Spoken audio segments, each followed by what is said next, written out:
El filum sarcodina, vamos a ver cuáles son sus características de este filo. El filum sarcodina, ahí tienen ustedes la ubicación del filum sarcodina dentro del contexto de lo que constituyen los protozoarios y veamos cuáles son sus principales características.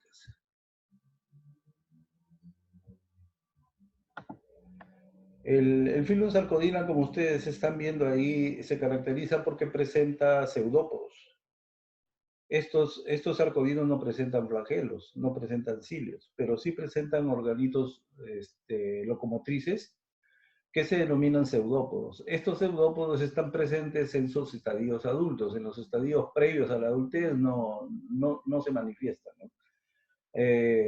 También se considera que los sarcodinos están filogenéticamente muy cercanos o muy relacionados con los mastigóforos, porque en la clase pasada, cuando estuvimos hablando de los mastigóforos, se da el caso de que muchos mastigóforos, no muchos, sino algunas especies de mastigóforos, por circunstancias que se desconocen claramente, pierden sus flagelos y por tener el cuerpo o la membrana citoplasmática muy flexible, comienzan a generar movimientos pseudopodiales, ¿no?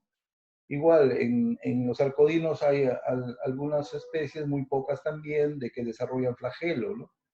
Y por lo tanto movimiento flagelar. Esto es un indicativo, repito, de que hay una relación filogenética muy cercana entre los flagelados y los sarcodinos, ¿no? Y es por eso que esto les estoy poniendo en manifiesto. En este filum, todos los integrantes de este filum, hemos dicho y lo repito, tienen pseudópodos. Cuando a ustedes se les pide la caracterización del filum sarcodina, si ustedes no mencionan que tienen pseudópodos, prácticamente no están diciendo grandes cosas, ¿no? Ahora, los pseudópodos pueden existir hasta de 4 tipos, ¿no? Hasta de 4 tipos. Y los tipos están ahí señalados: logopodio, filopodio, reticulopodio y axopodio. Vamos a ver cuáles son las características de cada uno de estos, así muy brevemente. El logopodio es un pseudópodo bastante largo, bastante ancho. Este logopodio lo encontramos generalmente en las amebas desnudas.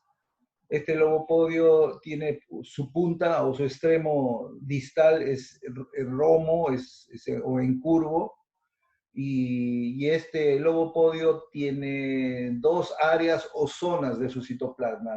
La primera, la más externa y la más delgada, se denomina ectoplasma, y la más interna y más gruesa se denomina endoplasma. El ectoplasma es hialino, el endoplasma es granuloso, y se puede ver las diferencias. Con respecto al filopodio, el filopodio es un pseudópodo mucho más delgado y alargado, y además termina en punta, y solamente tiene ectoplasma, no tiene la zona del citoplasma que hemos denominado la más interna, que se denomina endoplasma, en razón de que este pseudópodo es muy delgado, muy fino, como acabamos de decir. Los reticulopodios y los axopodios igualmente son largos y son finos, pero ¿qué diferencia hay entre un reticulopodio y un axopodio? El primero, el reticulopodio, que se pueden presentar únicos o ramificados, no presentan un cilindro eje o axón en el interior de dicho pseudópodo. En cambio, los axopodios sí, son delgados también, pero presentan en el interior de dicho pseudópodo un cilindro eje o axón que está constituido por microtúbulos y que se conoce con el nombre de axopodio. Y además, los reticulopodios y los axopodios son mucho más rígidos y no son tan cambiantes como sí se puede apreciar esto en los logopodios y los filopodios. Eso es más o menos lo que significa la diferencia morfológica entre los 4 tipos de pseudópodos. Continuando con la descripción de los sarcodinos son asimétricos, ¿no? La mayor parte, especialmente las amebas, son asimétricos. ¿Por qué asimétricos? Porque su cuerpo celular no tiene ninguna simetría, ningún ordenamiento. Sin embargo, dentro de este grupo también encontramos especies que tienen simetría esférica, ¿no? Son formas muy bellas, como van a ver más adelante, son esféricas y con muchos axopodios, y eso hace que su morfología sea un poco atrayente, ¿no? Otra de sus características es que tienen pocos organitos citoplasmáticos. Los sarcodinos son los organismos, los protozoarios los más primitivos, ¿no? Los más sencillos, morfológicamente hablando, son los más sencillos, y eso los diferencia de otros grupos. Incluso los va a diferenciar de los esporozoos y de los ilióforos, que vamos a ver más adelante, que son mucho más complicados, ¿no? Estructuralmente hablando. Los arcodinos, bueno, la mayoría, no todos, la mayoría tiene estructuras esqueléticas externas que son muy complejas, que pueden ser sintetizados por su propio citoplasma o puede ser producto de la adhesión de partículas externas sobre la superficie celular, ¿no? Entonces hay dos formas en que estas estructuras esqueléticas externas se pueden presentar dependiendo de esto de las diferentes especies, ¿no? Los arcodinos, a pesar de que representan un filo, constituyen formas que tienen una alta heterogeneidad. Y es por esta razón que este grupo ha sido dividido en amebas, en foraminíferos, heliozoos y radiolarios. Entonces, estos cuatro grupos dentro de los arcodinos que acabo de mencionar van a ser analizados brevemente para poder mostrar sus diferencias. En primer lugar, entonces, vamos a ver en estas imágenes vamos a ver los diferentes tipos de pseudópodos que existen en los arcodinos. En la figura A van a ver ustedes, un pseudópodo tipo lobopodio, señalado con la flecha blanca y que observamos, repito, en amebas, ¿no? En amebas. En la figura B van a ver ustedes un filopodio. Miren la cantidad de filopodios que tiene esta especie, ¿no?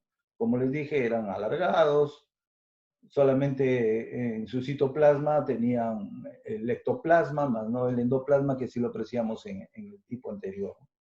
En la fotografía número C tenemos un reticulopodio, en este caso los reticulopodios que ustedes están observando a través del cuerpo celular y que está señalado por una flecha blanca. Pueden ser varios, ¿no? En algunos casos se alargan y se acortan. Están viendo ustedes ahí varios reticulopodios y que en todos los casos son reticulopodios únicos. Mejor dicho, me refiero sin ramificaciones, ¿no? En cambio, hay otras especies en donde los reticulopodios pueden ser ramificados. En la fotografía D tienen ustedes el cuarto tipo de pseudópodos que se conocen con el nombre de axopodios, ¿no? Observen ustedes cómo se disponen los axopodios en forma radial y en una forma mucho más uniforme. Estos axopodios no cambian de forma porque son rígidos, ya les he dicho por qué, porque tienen en el centro de cada uno de ellos un cilindro eje baxón constituido por microfilamentos proteicos, ¿no? En la siguiente imagen van a ver ustedes la representación esquemática de una ameba, en donde se puede ver su membrana en color negro y su citoplasma. Observen ustedes, el citoplasma presenta dos coloraciones. La coloración más externa vendría a ser el ectoplasma, que como dije, era una porción del citoplasma mucho más delgada y alina. En cambio, en la parte del citoplasma que está al interior se ve de un color ligeramente parduzca y a eso se le denomina el endoplasma, ¿no? O otros autores, como el autor de esta imagen, al ectoplasma le llama plasmagel y al endoplasma le llama plasmasol. ¿Por qué? Porque las características de estas dos zonas del citoplasma son cambiantes y estos cambios se refiere a que de estado gel puede pasar a estado sol o viceversa, tal como se había visto esto en biología, ¿no? Y estos fenómenos son muy comunes en amebas, ¿no? Y además de eso podemos ver que se ha simbolizado en este esquema lo que vendría a ser un pseudópodo. Repito, un pseudópodo no es otra cosa que proyecciones temporales del citoplasma con su membrana que se observan en los arcoíris, ¿no? Se observan en los arcoíris. Seguimos, entonces, los pseudópodos, ya también lo hemos repetido, son organitos locomotores, o sea, generan locomoción. Y en algunas especies, estos organitos también pueden servir para la captura de alimento, como es el caso que ocurre en las amebas. Entonces aquí tenemos a las amebas y hemos dicho que hay amebas que no tienen una cubierta externa. A ese tipo de amebas se les denomina amebas desnudas. Sin embargo, hay amebas cuyo cuerpo está cubierto por estructuras complejas que pueden ser, como dije, sintetizadas por la propia ameba, ¿no? Que vamos a ver más adelante. Primero nos abocamos a lo que vendría a ser las amebas desnudas. Las amebas desnudas tienen ustedes que son especies marinas de agua dulce y de terrenos húmedos. Su distribución, como ven, abarca diversas áreas ecológicas, ¿no? Y distintas. Son asimétricos, no tienen ningún tipo de simetría. Su citoplasma está dividido en ectoplasma y endoplasma, lo acabo de explicar. Las amebas desnudas presentan dos tipos de pseudópodos. ¿Cuáles son esos dos tipos? Los lobopodios y los filopodios. Las especies tipo que se toman en consideración para describir a las amebas desnudas tienen ustedes la Amoeba proteus y la Entamoeba histolítica, que son amebas que generalmente se encuentran en las aguas dulces, ¿no? En la imagen ustedes están viendo, en primer lugar, una ameba con flagelo. Y a esa ameba con flagelo pertenece al género Mastigo ameba, o sea, la especie que ven ustedes con flagelo, la figura A, es la Mastigo ameba, lo que, como repito, estaba demostrando de que existen relaciones filogenéticas muy cercanas entre los mastigóforos y los arcoídeos. En la imagen más grande, o sea, la figura B, tienen ustedes la representación esquemática de lo que es una ameba desnuda, ¿no? Ahí lo ven. El género Amoeba. Lo característico de una ameba, cuerpo sencillo, su cuerpo celular es bastante sencillo porque tiene pocos organitos citoplasmáticos, como ya dije. Presenta, como toda célula, su membrana celular o citoplasmática, como gusten denominarla. Tienen su citoplasma dividido en ectoplasma y endoplasma. Ahí lo pueden ver graficado de distinta forma. El ectoplasma es más delgado, más externo y casi transparente o hialino. En cambio, el endoplasma es mucho más grueso, más abundante, granulado, y ahí es donde se encuentran los organelos citoplasmáticos. Ahí pueden verificar ustedes la presencia del núcleo, la vacuola alimenticia, una vacuola contráctil, etcétera, etcétera. Sus mitocondrias, todo tendrá, pero ahí no están representadas, ¿no? Pero eso es más o menos las características morfológicas que tiene una ameba desnuda, y ahí pueden apreciar la representación esquemática de lo que vendría a ser este tipo de pseudópodos que se llama lobopodio. Como ven ustedes, son bastante anchos, ligeramente alargados, la punta es roma o curva, como ustedes están viendo, la punta del pseudópodo me refiero, ¿no? Entonces, este es el lobopodio.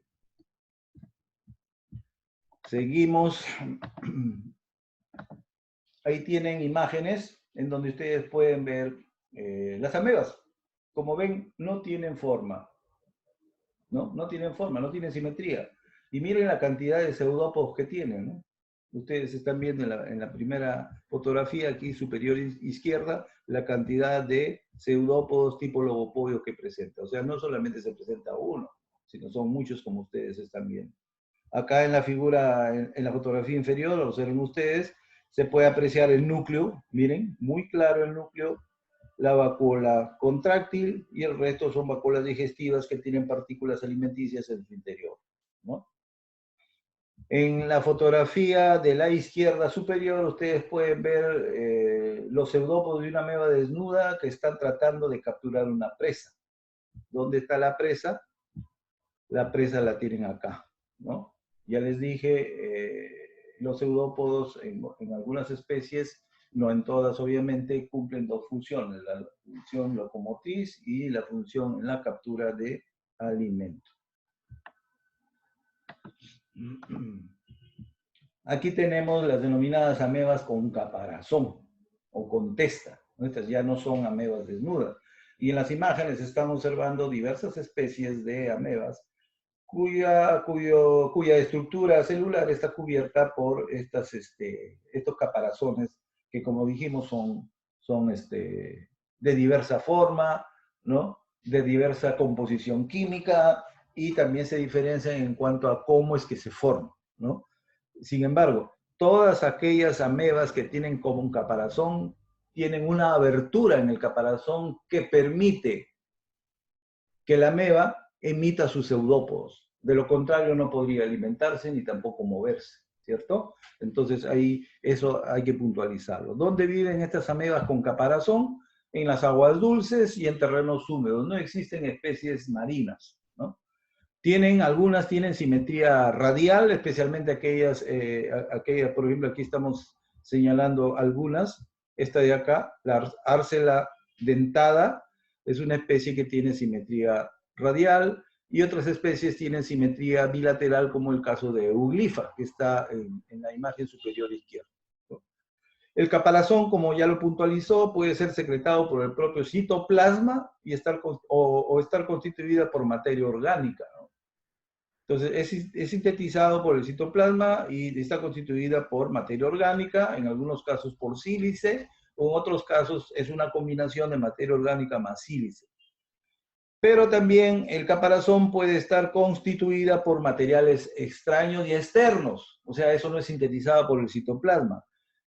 Para que esos materiales externos y extraños se puedan adherir a la membrana celular, en su porción externa, necesitan de una sustancia que en este caso se denomina sustancia cementante o cemento, que permite la adhesión de estas partículas. Una de las partículas que más se adhieren a los caparazones de algunas amebas, es decir, a las amebas con caparazón, por ejemplo, son los granos de arena. Y ustedes pueden ver acá, miren, en la imagen de la derecha superior, tienen ustedes una ameba con caparazón cuyo nombre científico es Diflugia oblonga, perdón. Diflugia oblonga. Observen ustedes los gránulos de arena cómo se han adherido al caparazón, a la superficie corporal, y ha quedado constituida un caparazón constituido por partículas extrañas y externas, ¿no? Además de eso, ustedes pueden ver en la parte superior de esta misma especie cómo hay una abertura que permite la salida de los pseudópodos. Y así ustedes pueden ver que en las otras especies como Diflugia corona o Arcela también están cubiertas por caparazones. Por eso a estas amebas se le llama amebas con caparazón, para diferenciarlo del grupo anterior que hemos denominado amebas desnudas. ¿Qué tipo de pseudópodos tienen estas amebas con caparazón? Lobopodios y filopodios. Dependiendo de las características del caparazón y del tamaño de la abertura que tiene el caparazón, pueden en algunas especies haber lobopodios y en otras especies pueden haber filopodios. Por ejemplo, acá en Diflugia oblonga, estos son lobopodios. Pero en Diflugia corona, estos pseudópodos no son lobopodios, sino más bien filopodios, ¿no? ¿Qué más podemos decir de estas? Aquí hay fotografías donde ustedes están observando, ¿no? Por ejemplo, en este caso, una ameba con caparazón del género Arcela gibosa. Aquí lo ven. Todo lo que está señalado con esta flecha roja y que presenta un color medio parduzco, eso vendría a ser el caparazón.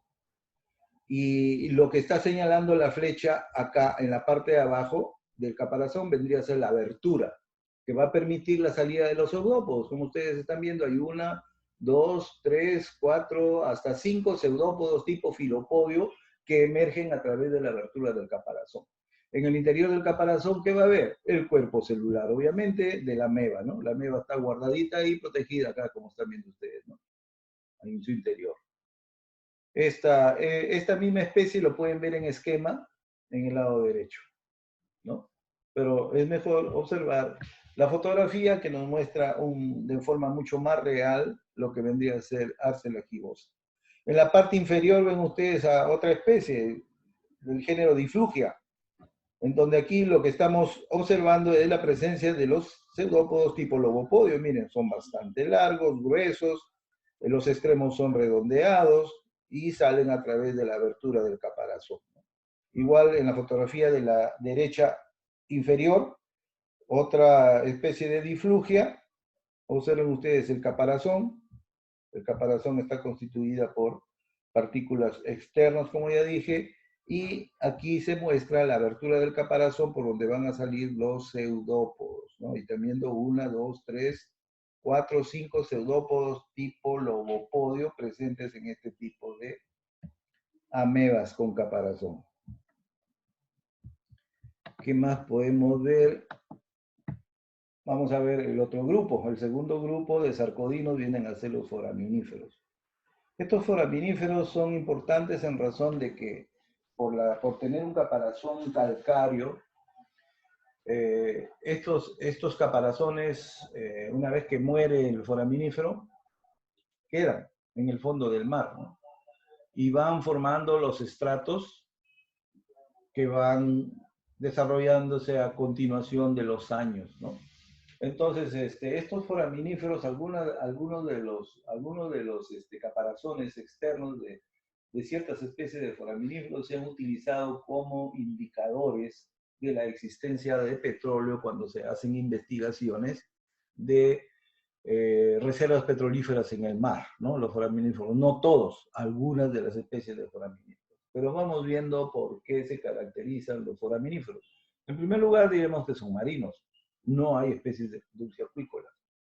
¿Dónde viven? Son bentónicos. La mayoría son bentónicos, o sea, viven en los fondos marinos. Sin embargo, hay algunas especies, como es el caso de Globigerina, que está señalado aquí a la derecha, en la parte superior. Este sí es una especie planctónica, ¿no? El resto son bentónicas. Existen pocas especies sésiles. En este grupo no encontramos un gran registro de especies sésiles. Hemos dicho que las especies sésiles son aquellas que se arraigan a un sustrato a través de pedúnculos o de otro tipo de estructura. Los pseudópodos típicos que se presentan en los foraminíferos son los reticulopodios. No existe otro. Sin embargo, estos reticulopodios pueden ser filiformes, ¿no? Alargados, filiformes, o pueden ser ramificados. Por ejemplo, en la imagen de Globigerina, ustedes pueden ver que el cuerpo de esta especie está protegido por caparazones esféricos que se disponen en espiral, ¿no? Y estos caparazones esféricos tienen aberturas. Vean ustedes una gran cantidad de aberturas o agujeros, como quieran denominarlas, y es por esos agujeros en donde emergen los pseudópodos que hemos dicho en este caso son reticulopodios. Y lo que ustedes están viendo, estos reticulopodios son filiformes, es decir, son más delgados, son más alargados. No encontramos reticulopodios ramificados, ¿no? Todos son filiformes, ¿no? Tal como les había precisado, estos pseudópodos emergen a través de una gran abertura o a través de poros que se encuentran presentes en el caparazón. Otra de sus características es que el caparazón está constituido por material orgánico secretado por el propio foraminífero. Puede estar constituida por partículas minerales, en ambos casos secretados por el propio citoplasma, ¿no? Y fundamentalmente predomina el carbonato de calcio, o sea, son caparazones duros, ¿no? Caparazones duros. Otra de sus características es que estos caparazones externos tienen diferentes presentaciones, tienen diferentes formas y tienen diferente disposición de la formación de estos caparazones, porque no es un caparazón único, sino es un caparazón múltiple, se podría decir, ¿no? Sin embargo, hay que precisar que hay especies cuyo caparazón es unicameral, es decir, solamente tiene una cámara. Pero hay otras especies de foraminíferos en donde su caparazón externo es multicameral o pluricameral, como ustedes gusten. Por ejemplo, en todas las imágenes que ustedes están viendo en el lado derecho de la diapositiva, todas estas especies tienen un caparazón multicameral. Por ejemplo, aquí en Globigerina, vean ustedes, el caparazón tiene varias cámaras y estas cámaras son esféricas. En esta otra también tiene varias cámaras, pero estas cámaras se disponen como se disponen las vueltas o espiras de un caracol. En esta otra, miren las cámaras cómo se disponen. Aquí hay una cámara, aquí hay otra, aquí hay otra, aquí hay otra y aquí hay otra. Estas cámaras se disponen como las catáfilas de una cebolla. Y en esta otra, las cámaras se disponen unos a continuación de otros. Se supone que las cámaras más chicas son las que recién se forman y las cámaras más grandes son las que ya se formaron anteriormente. Entonces, esto es lo característico de los foraminíferos. Aquí tienen imágenes de lo que vendrían a ser algunos de los esqueletos externos de foraminíferos. Miren, estos foraminíferos pareciera que fueran conchillas de bivalvos o de caracoles, ¿no? En este otro, miren las cámaras de esta especie están dispuestas radialmente como los gajos de una naranja, ¿no? Y en esta otra ven a Globigerina, en donde las cámaras son esféricas y de diferente tamaño, y miren la cantidad de pseudópodos tipo reticulopodio, ¿no? Tipo reticulopodio que aparece en esta fotografía. ¿Ve? Ahí tienen. Los heliozoos es el otro grupo de sarcodinos. En este caso son marinos, son de agua dulce también, son pelágicos y bentónicos. La mayoría son pelágicos y por lo tanto forman parte importante del plancton.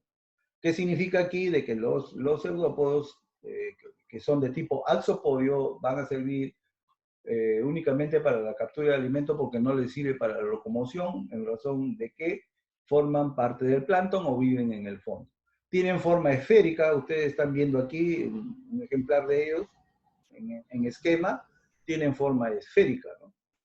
Los pseudópodos que están presentes en este grupo de heliozoos son axopodios, que como ya precisé tienen una varilla axial a manera de eje en el centro de dicho axopodio.